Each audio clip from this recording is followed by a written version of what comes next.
is the Big O Show. This is the Big O Show.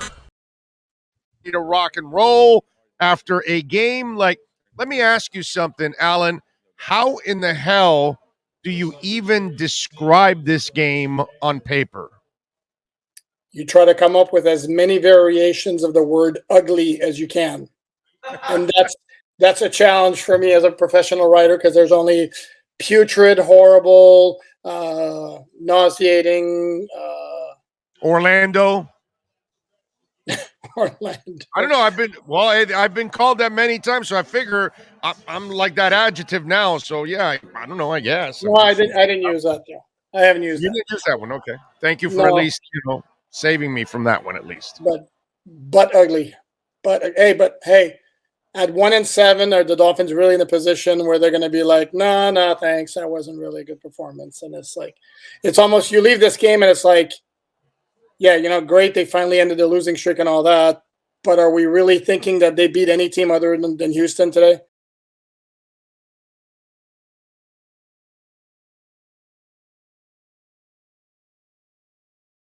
No, yeah. They beat a team that did everything to give it back to them, and Miami, by the way, did everything to give it to them back. You know what I mean? Yep. Now, by the way, I just want you to know that maybe at times you thought I was a sick man. Maybe at times you thought I was a twisted man. But I bet on the Dolphins today -5.5. And then when it went down to 4.5 after they named Brissett, I doubled the bet. You're a courageous man. I tell you. You're very courageous. That right there is insanity. Although I did screw up because Joe Shad thought that Jevon Ahmed would get easily over 24 yards. So I went with that prop, and it didn't work out, unfortunately. So that...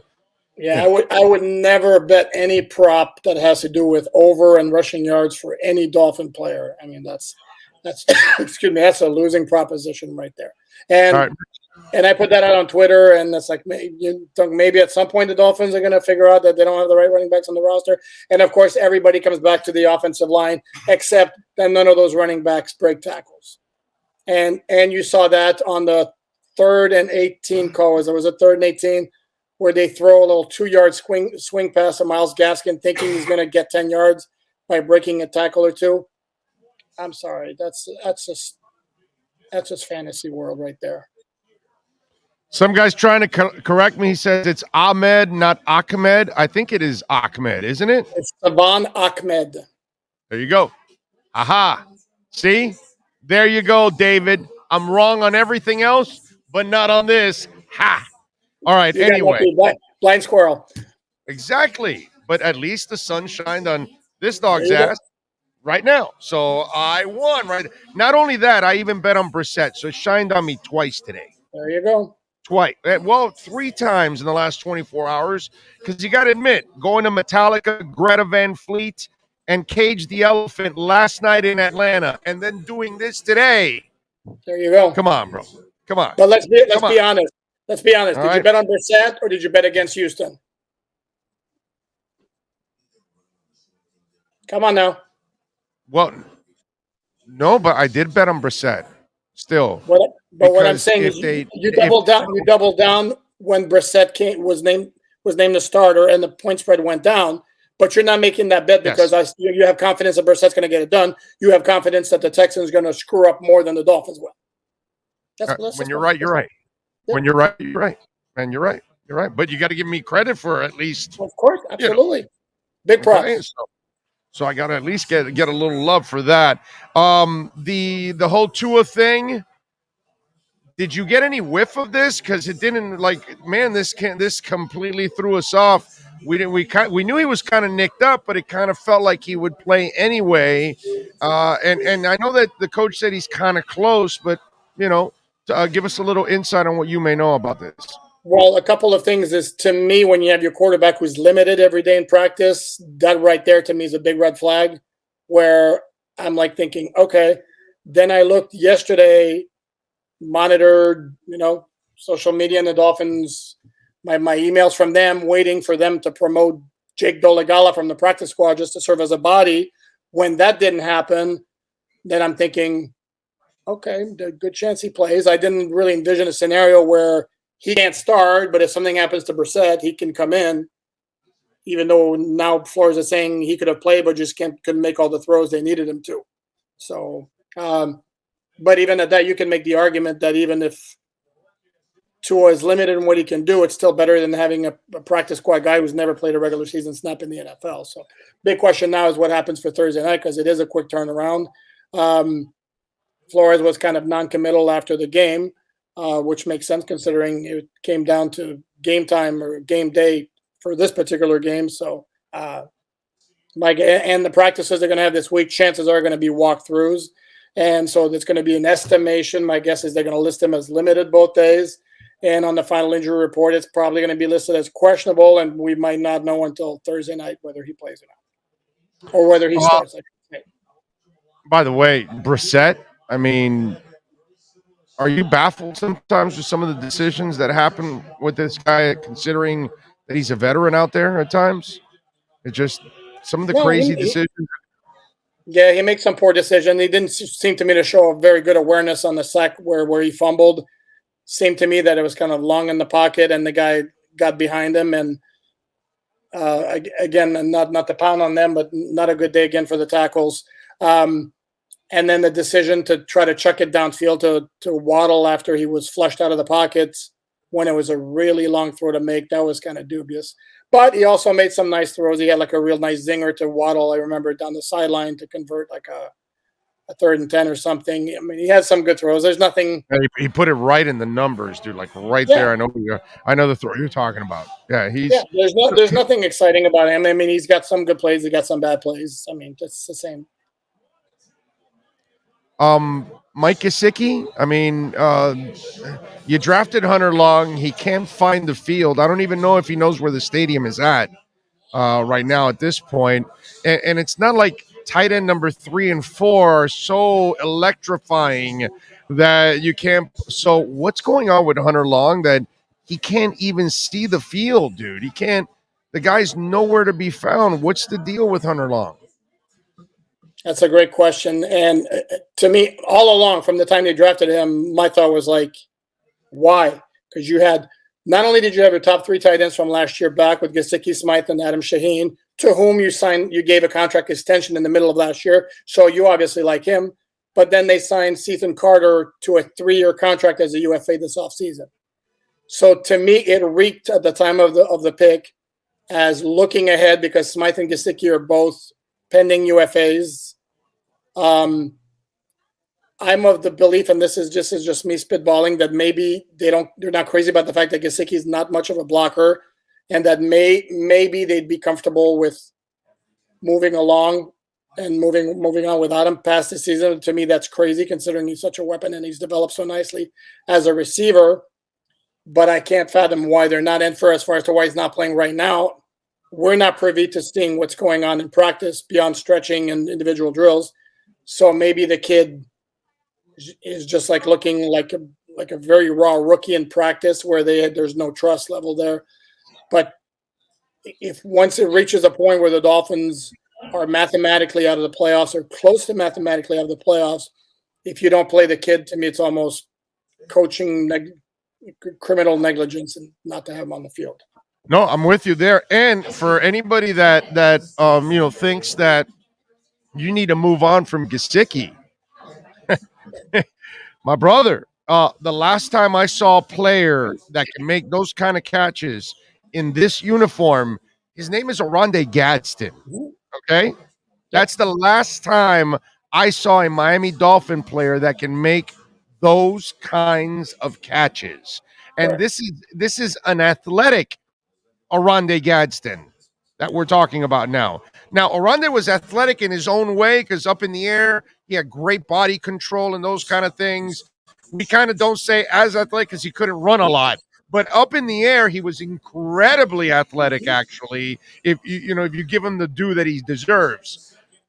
It's time that they realize and treat this guy like what he is, because he is no doubt your only dynamic playmaker. You're not wrong. And if you remember, you go back to the offseason, the Dolphins they had a bunch of pending UFAs. They gave 2 contract extensions, one to Jason Sanders, rewarding him for his fabulous 2020 season, which he's not been able to follow up on. Right. And then Jerome Baker, who's also taken a bit of a step back, but who also had a good season today. Got an INT today. Well, yes, he did. That was a great, very heads up play on his part. But you didn't give an extension to Emmanuel Ogbah, who is, even though he doesn't have big sack numbers, I mean, he's around the quarterback on a regular basis. And you didn't give an extension. Played well, dude. I think he's played very well. I think Emmanuel Ogbah is also a product of not having a team around him. You know what I mean? Because if he had an end on the other side that was somewhat threatening, maybe he would have 5 or 6 sacks already at this point. I'm just saying. No, but my guess is the feeling was that last year he got 9 sacks in part, if not in large part, because of what the Dolphins were doing to confuse defenses. You remember there was a play today where he came in free, literally came as a third down play, came in literally straight line to Tyrod Taylor. Correct, and batted the ball down because the Houston line was focusing on everybody else to their left. So, and there was a lot of that last year. Remember the sack fumble against the Rams. He had a clear path at Jared Goff, who never looked at him. So there's some of that, and as well as what you mentioned, that if you had like a bookend type of guy on the other side, maybe that would help as well. But at this point right now, I don't think they'll know that they have the cap space to do any extensions. Maybe they have a wink-wink arrangement that, Mike will take care of you after the season, and that could apply to Ogbah as well, because I think those 2 guys moving forward really should be on the roster. I agree. I'd like to see, well, for sure, the Ogbah one is a tricky negotiation, as you know. You've been in this a long time because you kind of need the stats to back up the facts and then to back up the money to justify the salary and all that. But Gesicki puts up the plays and all that, and you knew that if he had a better quarterback or better offense or better coordinators, he'd be close to 1,000-yard receiver, pretty much on a good offense. You put him out there with Aaron Rodgers, let's just say, okay? Because Aaron Rodgers makes that other guy Tanyan or whatever his name is, he makes him look pretty good. Gesicki is 3 times the player that guy is. Can you imagine if he had an Aaron Rodgers out there? I mean, come on, dude. Correct. As long as you understand he is what he is, he's a receiving tight end, or right. almost like a wide tight end, basically. I mean. Yeah, and I don't have a problem with that. Why? Because this league is littered with those kind of guys. Now, and I'm going to have fun with Omar when we bring him on later, and I'm going to ask him this question, and I know it's going to stump him, right? And the question is simple, because he always says, "Oh, well, I don't like Gesicki because he doesn't block." Okay, name me how many blocking tight ends that are great, like Kittle can block and play, right? Name me how many tight ends in this league can make the catches that Gesicki can make. No, very, very, very few. The problem is, again, and for him, and again, maybe 5, maybe 6 guys, if not many. But again, the problem is if you have a coach who absolutely wants some blocking from his tight end, and then Gesicki is a tight end, that's the position that he takes. There are also a lot of quote-unquote specialty receiving tight ends who at least are serviceable as blockers, and that's not even where Gesicki ranks. Yeah, that's fine. I don't need him there, bro. I'll line him up wide, and I'll have a horse that blocks inside the line if I need that, and that's it, man. I mean, that's where to go. Yeah, man, I can alternate the third receiver with Gesicki because either way, his size will create a mismatch with anybody, linebackers or safeties or corners or whatever. And they were trying to cover him with a corner because they needed somebody that has some kind of an athleticism that can get up there. But normally, there aren't defensive players that can do those. That's why Darren Waller makes your ass look silly all the time. That's why Kittle makes you look silly all the time, because they bring a part of the game that you can't defend, dude. Like the new kid now in Atlanta just brings an element that you just can't defend with normal guys out there. That's fair. I'm not sure. I don't think I put Gesicki in the Waller Kyle Pitts category, but he's obviously a very good No. No, but what I mean is he has that extra talent that not your normal tight ends have. These guys Correct. have that. I'm not putting him in that category, but what I am putting is his skill set in the air is special. Is as special as those guys, by the way. All those guys, none of those guys are more special than he is in the air. They're all kind of the And, same guy that they can make plays in the air. That's all I'm saying. And no, those correct, kind of in the air. guys, man. I Correct. mean, dude, I don't remember. Did Kellen Winslow Sr. Did he block? I don't even remember. Was He he did. much of a No, he did. blocker? No, he did. He was a big dude. He was like 6'6", 250. Yes, he blocked. Right, but was he much of a blocker? He was, because I don't remember Kellen Winslow the blocker. I got to look that up now, Yeah, man. look it up. He was Because maybe perfectly. he was also a soldier. So he was also a soldier. Okay, all right. Yeah, I'm not Without a going anywhere near motorcycle, that but he one. was a soldier. Okay. Yeah. Okay. You don't have to. I will. I can. I'm No, you're never wrong. shy about approaching these kind of things. Oh, by the way, we do have to give the defense some credit today, right? Because again, nothing great, but they made some plays and they were kind of the difference in this game, actually. No question. And to me, I mean, full disclosure, I actually picked Houston to win, and part of the reason I picked Houston to win is I actually thought Tyrod Taylor, that they were going to throw a lot of blitzes at him, and that he would have the veteran savvy to make adjustments, either direct his line one way or another, or roll out away from pressure. And he looked clueless from start to finish. I mean, man, did he look bad. And then the Dolphins were like, guess what? You're not figuring it out. You're completely clueless. We're just going to keep coming. And we're just going to keep coming. So, and that produced all the big plays it produced. And there were a couple of occasions also where the Dolphins caught a break. I'm thinking the long pass to Danny Amendola down the right sideline when Dolphins failed to pick him up after he came in motion. The one where they ran the option with Amendola, who's got Brandon Cooks running wide open, but then for some reason decides he needs to throw it right away, which allows Nick Needham the chance to knock it down just by running in front of it.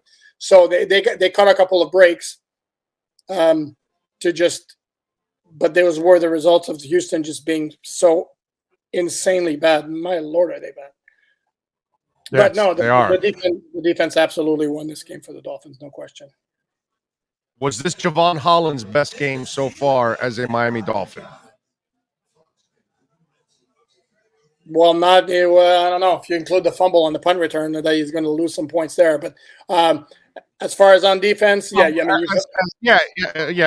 Let's not remember he's not really the special teams guy. They're kind of like throwing him, hey, can you help us out, kid? We traded our guys, so I'm not going to necessarily blame him for that because they didn't draft him for that. You know what I'm saying? But playing the defense was this his best game, Miami Dolphins. No, I would say so, but I would also say I like him as a punt returner. Remember, he had a 15-yard return losing there, and he did that. Frozen. He's frozen in time, and well, now he's talking. No, he's talking. Okay. He's just there. We go. All right, go ahead, Alan. Okay. Repeat. I'm sorry, you got stuck there. So I said I like Holland as a punt returner. He has experience doing it at Oregon. Had a nice 15-yard return today. I like him. He's got some quicks. So no problem with using him back there. And on defense, the thing where he was so effective is he just kept coming on the blitz and he kept forcing a couple of incompletions. And he was probably the main guy, him and Brandon Jones, who just made breaking up badly. Uncomfortable the entire breaking game. Up badly.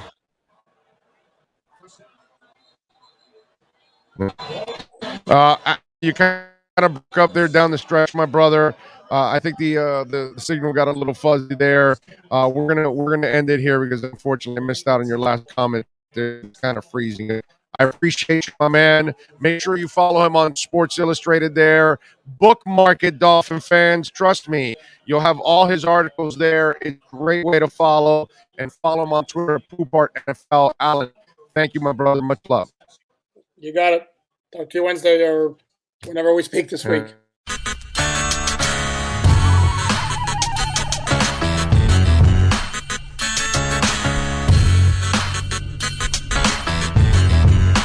This is the Big O Show.